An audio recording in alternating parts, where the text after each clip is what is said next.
Mega prince Varun Tej కెరియర్లోనే biggest బడ్జెట్తో తెరకెక్కిన మూవీ మట్కా. హిట్లు ఫ్లాప్లు లెక్క చేయకుండా డిఫరెంట్ స్టోరీస్ను సెలెక్ట్ చేసుకుంటూ ముందుకు వెళ్తున్నాడు వరుణ్ తేజ్.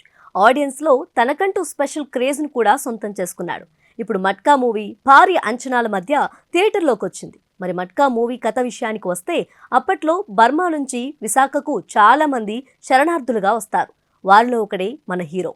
ఇక శరణార్థిగా వైజాగ్కు వచ్చిన హీరోకు సత్యం రాజేష్ ఫ్రెండ్ అవుతాడు. ఇక ఓ చిన్న గొడవతో హీరో జైలుకు వెళ్లాల్సి వస్తుంది. జైలు నుంచి వచ్చిన తర్వాత పూర్ణ మార్కెట్లోని ఓ కొబ్బరికాయల కొట్టులో చేరుతాడు హీరో. కొబ్బరికాయల కొట్టులో పనికి చేరిన ఆ వ్యక్తి మట్కా కింగ్గా ఎలా మారాడు? ఆ వ్యక్తిపై సిబిఐ ఆఫీసర్ల కన్ను ఎలా పడింది? ఇలాంటి గొడవల మధ్య హీరో ప్రేమ ఎలా సాగింది? పోలీసులు మట్కా కింగ్ను ఎందువల్ల పట్టుకోలేకపోతారు? వీటన్నిటికీ సమాధానాలు తెలియాలంటే థియేటర్లో సినిమా చూసేయాల్సిందే మరి. చేతిలో చిల్లిగవ్వలేని హీరో కోట్లాది కోట్లకు అధిపతి అవటం హైలైట్గా చూపించారు. హీరో కనుసన్నుల్లో నడిచే నేర సామ్రాజ్యాన్ని అద్భుతంగా చూపించారు దర్శకుడు. ఇంటర్వెల్ వరకు వచ్చిన సీన్లను చూస్తే పాత సినిమాల్లో కొన్ని సీన్స్ అందరికీ గుర్తుకొస్తాయి.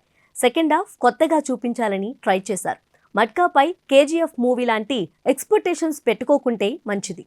ఓవరాల్గా మట్కాలో అటు యాక్షన్ ఇటు ఎమోషన్స్ మధ్యలో ఏది ఎంచుకోవాలో తెలియక తికమక పడినట్లు తెలుస్తుంది. సినిమా పాత్రలతో పాటు సీన్స్తో కూడా ఆడియన్స్ అంతగా ప్రయాణం చేయలేరు.